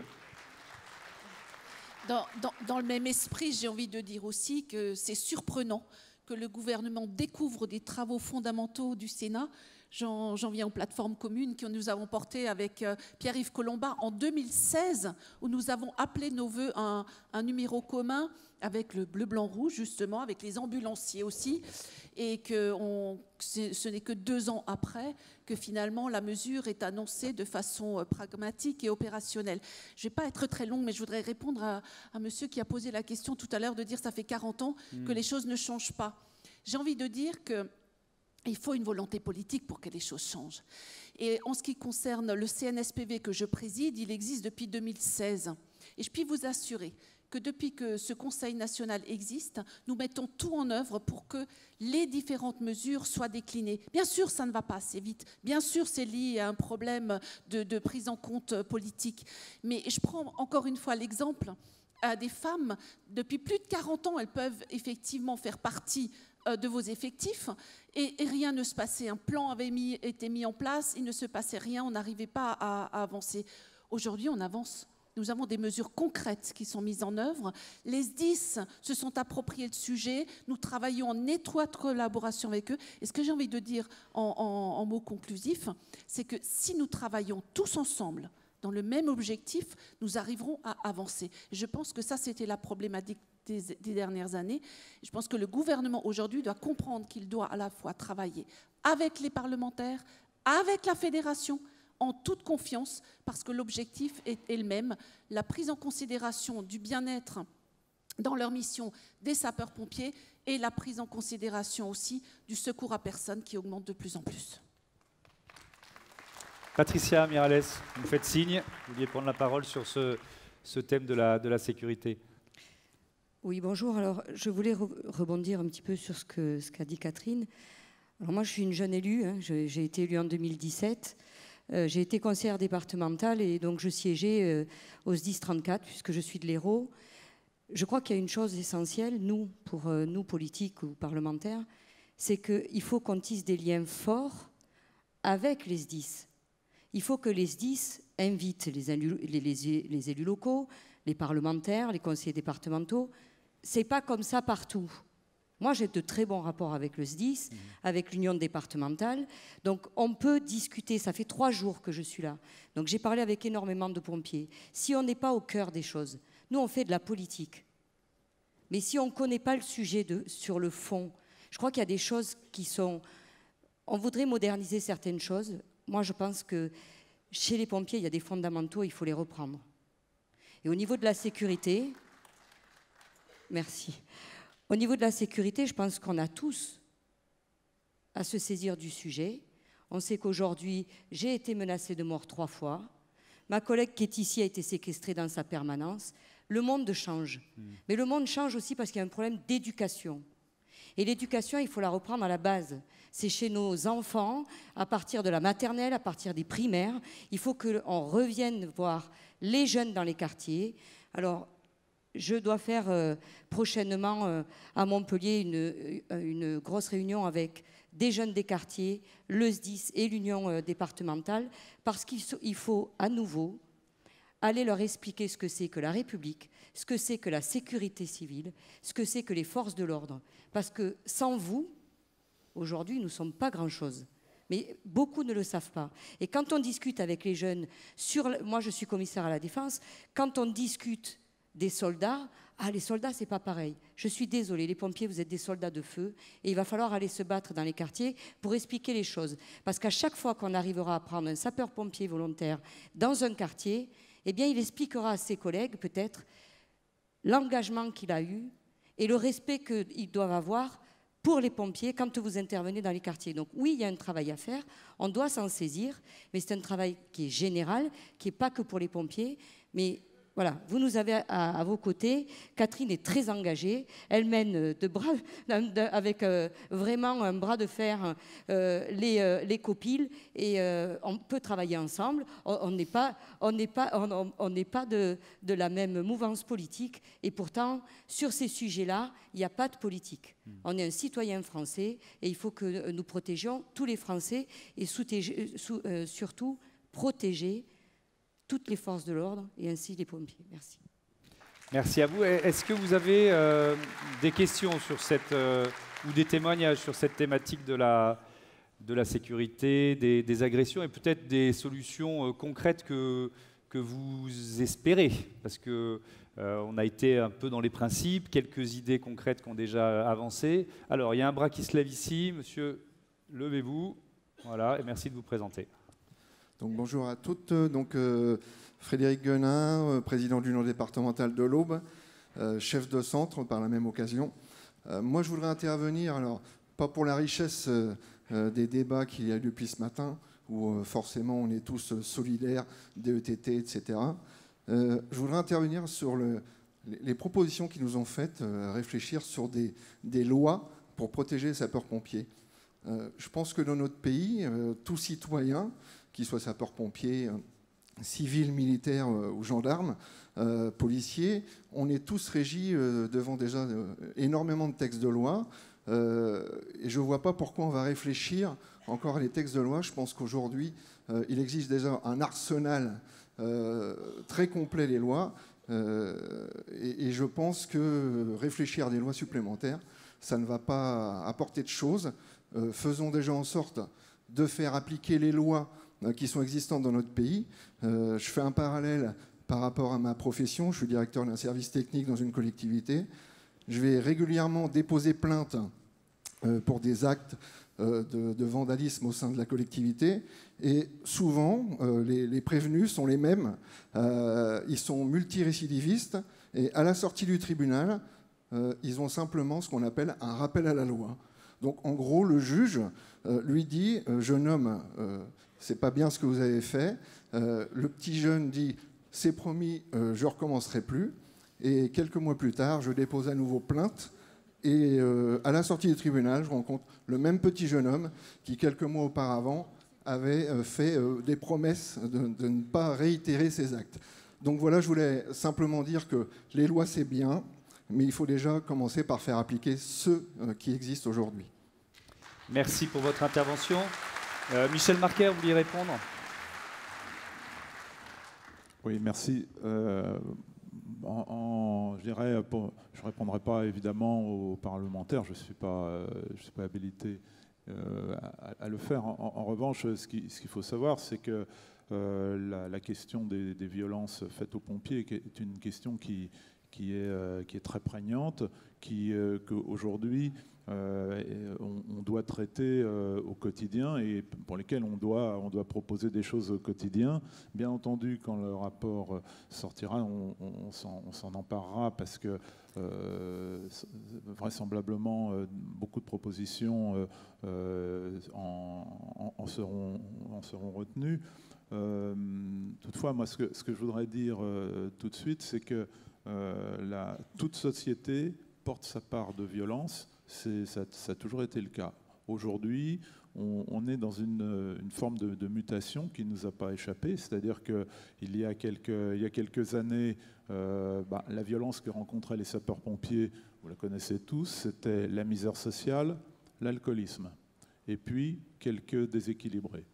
Aujourd'hui, la part de violence que contient notre société, chacun d'entre nous la rencontre. Les élus, les premiers, on a eu un témoignage il y a un instant, on le voit au quotidien. C'est aussi quand vous êtes dans un embouteillage, vous ne pouvez plus vous permettre un regard sans qu'une altercation puisse en dégénérer.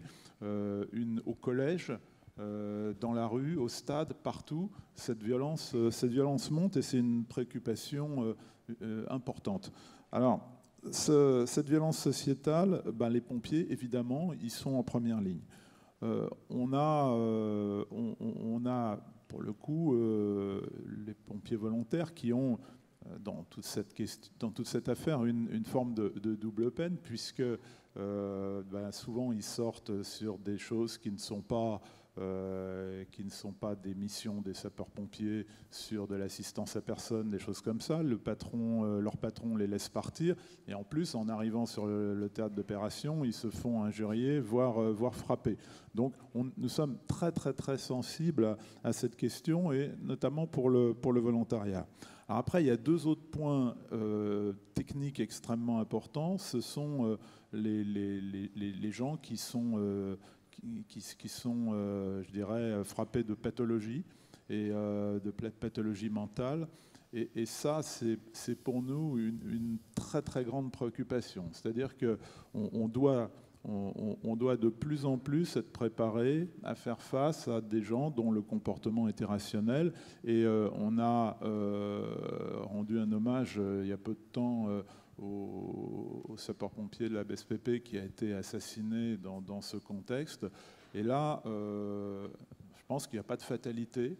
Il faut s'adapter à cette hypothèse et vraiment l'introduire dans nos modes de travail. Et un autre sujet, c'est les embuscades. Les embuscades qui sont de plus en plus fréquentes et qui ont deux objets, hein. Il y a d'abord les gamins qui s'ennuient. C'est pas rien, mais je dirais ça reste anecdotique. Et puis il y a les embuscades tactiques qui consistent à montrer qu'on n'a pas le droit d'aller dans tel endroit, qui consistent à montrer qu'on refuse l'autorité, etc. Ces choses-là font l'objet vraiment d'une approche concertée, locale, extrêmement fine, par le biais de conventions opérationnels auxquels sont associés police, gendarmerie, SDIS, sous l'autorité des préfets. Et ça, je dirais, je pense que c'est pas... On est quand même un peu obligé d'en parler pour dire que ce travail-là existe, se met en place. Et je crois qu'on est en train de parvenir vraiment à faire percoler cette nécessité désormais de travailler tous ensemble. En tout cas, la DGS-CGC est vraiment le porte-parole des sapeurs-pompiers dans le grand concert des sécurités sur ce sujet. Bon, alors vous êtes nombreux à me faire signe. Tout le monde veut prendre la parole. Alors, Pierre Brajeux, je commence avec vous, parce que ça fait un moment que vous n'êtes pas intervenu, puis ensuite je vous redonne la parole à l'une et à l'autre. Oui, écoutez, je suis désolé, c'est probablement pas très politiquement correct, mais je réagis juste en tant que chef d'entreprise et surtout en tant que citoyen. Je souscris totalement à ce qui vient d'être dit à l'instant, mais vraiment à 200%. Je suis navré, je vais me faire mal voir, ça dépasse très largement la question des sapeurs-pompiers, qu'ils soit professionnel ou volontaire, c'est une question de société et ça sert, enfin je suis navré pour les parlementaires, empiler les textes c'est très bien, on vous dit il y a un problème, on va vous faire une loi et le problème sera réglé, c'est pas ça la question. Déjà qu'on commence par appliquer les textes, ce sera déjà un progrès, et surtout quand on dit c'est un rejet de l'autorité, c'est pas vrai. L'autorité n'ose plus s'assumer. Globalement maintenant, il n'y a que les honnêtes gens qui respectent les lois et les règlements de la République.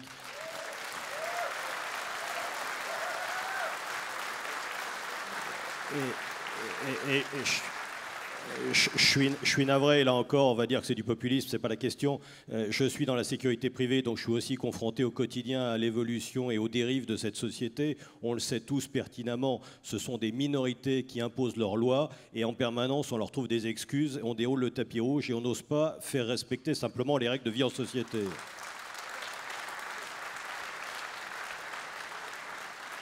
Et pour conclure, je suis quand même un peu effaré qu'on parle, ça me va très bien, de protéger les sapeurs-pompiers.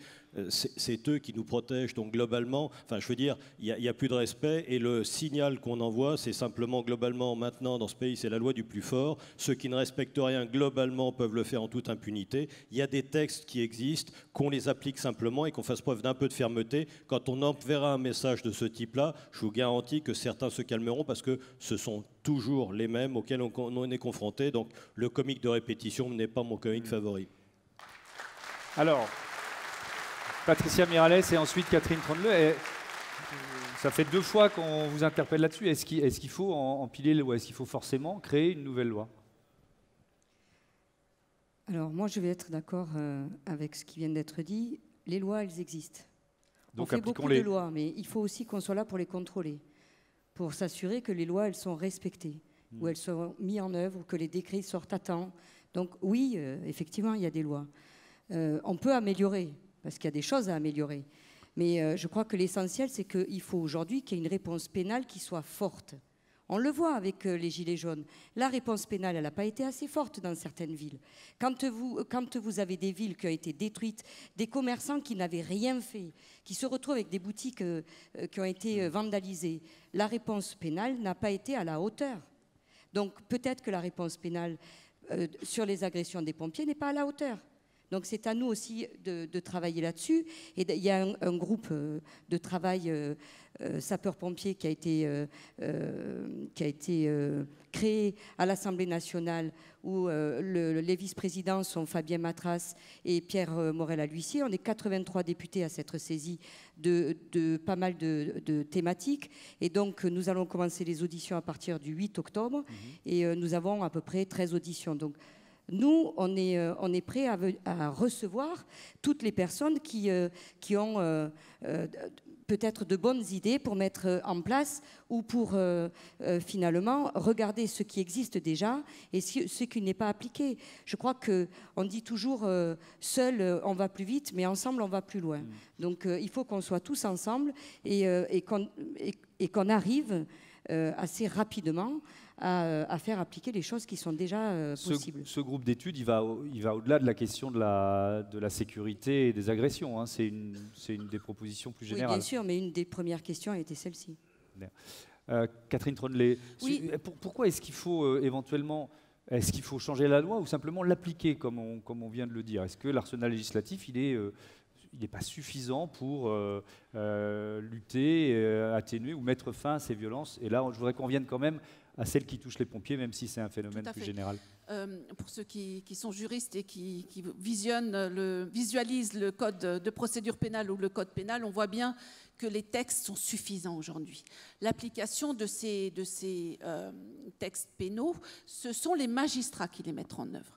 Nous avons une remontée par rapport à la réponse judiciaire à des agressions de sapeurs-pompiers qui commencent à être des réponses très dures quand même. Les magistrats prennent en considération, peut-être pas suffisamment, le rappel à la loi, très honnêtement, mais voilà, c'est le procureur qui en décide, me semble très légère par rapport à une agression, quelle qu'elle soit, même verbale, parce que vous êtes là pour protéger la population. Mais on sent qu'il y a un basculement. Je ne pense pas qu'il faille revoir l'arsenal pénal, sauf peut-être, et là c'est Patrick Caner qui est vraiment à l'offensive, sur le dépôt de plainte. plus il y aura de dépôts de plaintes qui seront prises en considération avec une réponse judiciaire, plus je pense qu'on arrivera peut-être à basculer la prise en considération globale au niveau de la société en se disant on ne touche pas à un sapeur-pompier. L'autre sujet qui est celui finalement de la souffrance médicale, j'appelle ça comme ça, et là c'est un peu un coup de gueule, parce que je pense que cela fait des années et des années qu'en ce qui concerne les sapeurs-pompiers, le ministère de l'Intérieur ne sait pas parler au ministère de la Santé. Il y a de nombreux sujets qui relèvent de l'interministériel. Et tant que la santé continuera à avancer, à prendre des décisions de son côté, sans tenir compte du fait que systématiquement la sécurité civile sera sollicitée, eh bien ça ne pourra pas fonctionner. Je prends le simple exemple de la psychiatrie. Il y a de plus en plus d'hôpitaux psychiatriques qui ferment. On les prend en charge en milieu ouvert. En milieu ouvert, il n'y a pas de moyens. Donc les personnes qui sont suivies par un traitement, qui prennent leur traitement, il n'y a pas de souci. Mais quand elles ne prennent plus de traitement et que personne ne les suit et que justement cette personne fait une crise et on appelle les sapeurs-pompiers pour maîtriser cette personne qui est extrêmement violente, et on l'a vu, cela a coûté la vie à l'un ou l'autre des sapeurs-pompiers, je le regrette profondément. Là, je dis que c'est la faute et la responsabilité de la santé. Et tant que la santé n'aura pas compris ce dispositif, il faut que nous continuions à marteler cette difficulté majeure. Le ministère de la Santé ne peut pas prendre de décision, quelle qu'elle soit. La désertification médicale, elle a été organisée par la santé. Qui c'est qui a suppléé à cette désertification? C'est la sécurité civile. Donc non, vous ne dépendez pas du ministère de la Santé, mais oui, le ministère de la Santé doit basculer et flécher son budget pour que vous puissiez mener les missions qu'elle ne peut plus mener, et elle doit clairement le dire, la santé. Elle n'a plus les moyens de ses missions. Et elle doit donc, je me répète, pardonnez-moi, transférer les moyens financiers au ministère de l'Intérieur. Parce qu'il n'est pas question non plus, que ce soit les collectivités qui payent. Il n'est pas question que les conseils départementaux mettent la main à la poche. Bien sûr qu'il faudra plus de sapeurs-pompiers professionnels, c'est une évidence, mais qui paye? Et bien dans ce contexte-là, de façon globale, le ministère de la Santé doit être complètement associé au financement de ce nouveau basculement.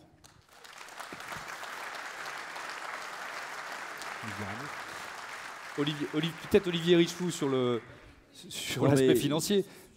Merci Catherine. C'est pas par hasard qu'elle est la première vice-présidence de la CNIS. Elle en est une excellente avocate en la circonstance. C'était l'objet des débats hier après-midi, donc avec Dominique Bussereau, mais on le voit bien. Quand je parle des centres de traitement d'alerte, je vous donne deux exemples. S'il y a une question liée à l'ébriété, c'est pas le boulot du pompier, c'est le boulot de la police y aller.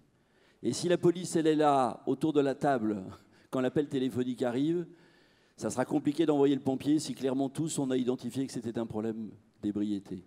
Si c'est un problème de maladie mentale, les Blancs, ils ont des fichiers, ils savent. Sauf que nous, on n'y a pas accès. Quand on est autour de la table, eh bien, ça sera clairement identifié et ça sera à la santé de faire le boulot. Moi, je crois qu'on a une fenêtre de tir qui nous est donnée par les annonces d'Agnès Buzyn, qui sont des annonces qui, pour certaines, vont dans le bon sens.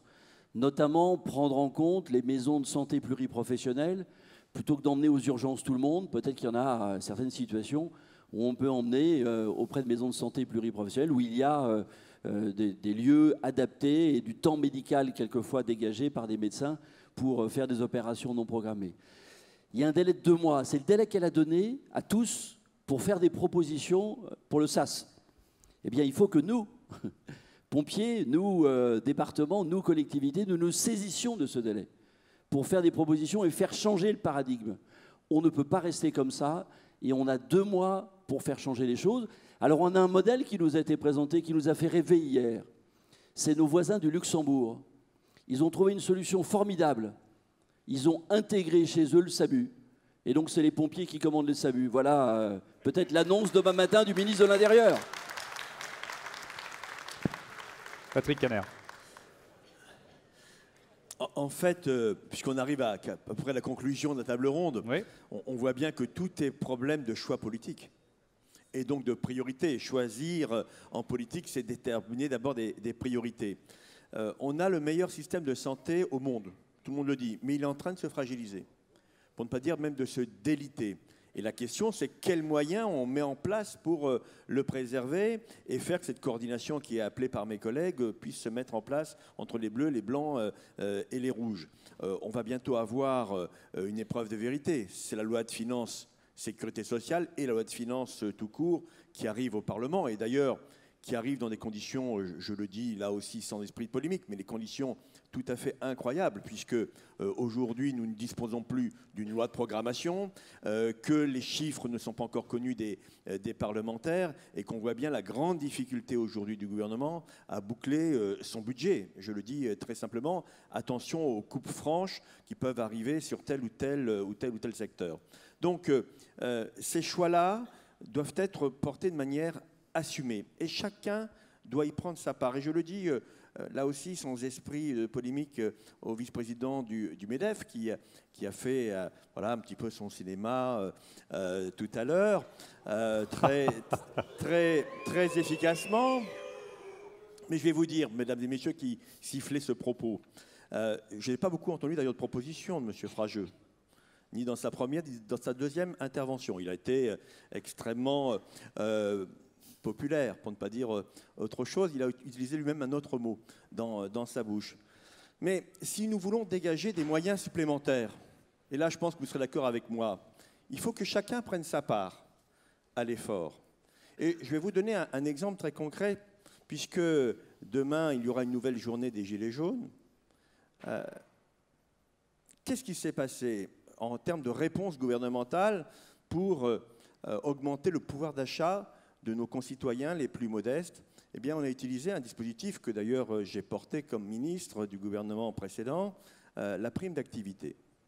La prime d'activité, c'est un moyen d'augmenter de 70, 80, 100, 120 euros le pouvoir d'achat des gens les plus modestes. Et augmenter le pouvoir d'achat, c'est sûrement aussi apporter une réponse à la crise de société. Et donc, le gouvernement a choisi cette voie-là, mais qui est payée par nous tous. La prime d'activité, c'est une mesure de solidarité nationale payée par vous tous, et nous-mêmes aussi, naturellement, mesdames et messieurs. Eh bien, moi, j'ai envie de dire au VP du MEDEF qui est là, mais pourquoi ne pas proposer un vrai coup de pouce du SMIC, puisqu'aujourd'hui, les marges des entreprises ont été largement augmentées. Augmentons le pouvoir d'achat des salariés en France et vous verrez que notre société ira mieux. Là, je le dis. On ouvre un autre débat. Oui, mais ce n'est pas un autre débat. Il va vous répondre. Je vais vous dire pourquoi. Allez. Ce n'est pas un autre débat, monsieur Hugues. Parce que le bien-être global de notre société, faire que les gens s'y sentent bien, qu'ils aient du pouvoir d'achat, qu'ils puissent être à un bon niveau de protection sociale, c'est aussi faire que les pompiers soient respectés dans notre pays et qu'ils ne soient pas considérés comme, encore une fois, des variables d'ajustement du malheur des autres concitoyens. C'est aussi ça, une vision globale de la société. Bon, merci de votre intervention. Je ne sais pas si... bon, pas de réponse. On va donner le dernier mot. Hugues de Régnecourt, le mot de la conclusion. Bien, bah écoutez, on peut que se réjouir déjà sur la forme du nouveau mode où depuis 2 ans maintenant que nous avons choisi par rapport à ces rencontres qui sont transverses. Tous les sujets peuvent être abordés et on se voit qu'il y a des implications dans tous les sujets. Je n'étais pas allé jusqu'à cette prime, mais en tout cas, on voit bien que tous les sujets concernent beaucoup de parties, et en tout cas, il faut qu'on trouve des convergences. La thématique était vers un impossible opérationnel. J'ai entendu, cela fait 30 ans qu'on entend les mêmes choses. Aujourd'hui, le mur est là. Ça, c'est certain, c'est un constat que nous pouvons partager. Plus de 30% de notre activité en 20 ans. Une stagnation de nos effectifs, même si aujourd'hui, nous avons enrayé cette érosion, en tout cas nous avons cette stagnation, mais qui se traduit aussi par une baisse de la disponibilité opérationnelle. Un des protagoniste a parlé de « on n'arrive plus à faire face à l'urgence ». C'est la réalité. Plus de 30% d'intervention, avec des missions parfois souvent indues, on va passer sûrement à côté de l'arrêt cardiaque ou du feu qui aurait pu être pris dans un délai court de façon plus efficace. Madame Tronle, vous l'avez dit, c'est le problème de la santé. C'est quelque chose que nous allons porter fort. Je ne sais pas s'il y a un problème de moyens. En tout cas, ce qui est évident, c'est qu'il y a un transfert de charges qui est organisé. Et il y a 20 ans, nous n'avions pas ces problèmes. Aujourd'hui, nous l'avons. Il y a plus de 30% d'activités qui ne sont pas les nôtres. Je crois que le constat aussi, il est fait. Aujourd'hui, vous avez dit le ministère de l'Intérieur n'arrive pas à communiquer. Non, je crois que c'est la santé qui ne veut pas communiquer avec nous. C'est simple. La santé ne souhaite pas discuter avec nous pour ces raisons. Le modèle est menacé. On a parlé des interventions, on a parlé des effectifs, on a parlé des incivilités. Là aussi, vous l'avez dit,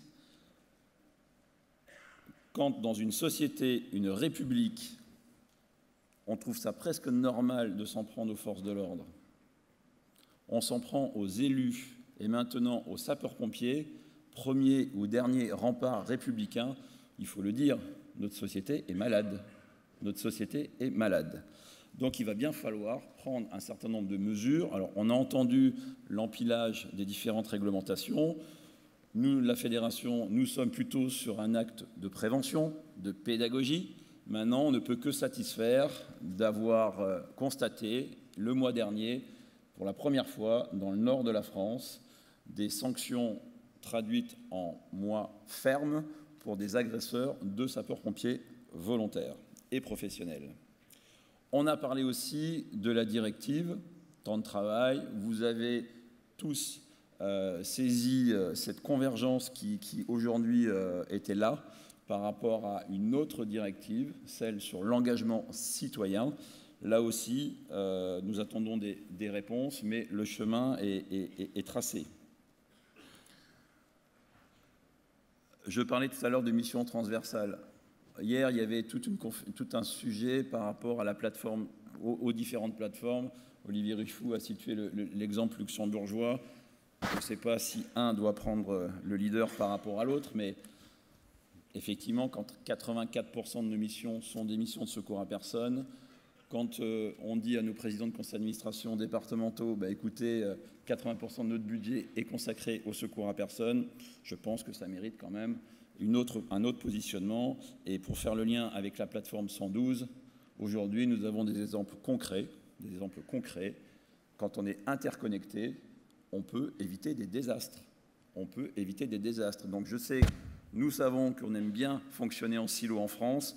Aujourd'hui, il faut casser tout ça et mettre tout le monde sur cette plateforme. C'est une aussi des réponses que nous attendons.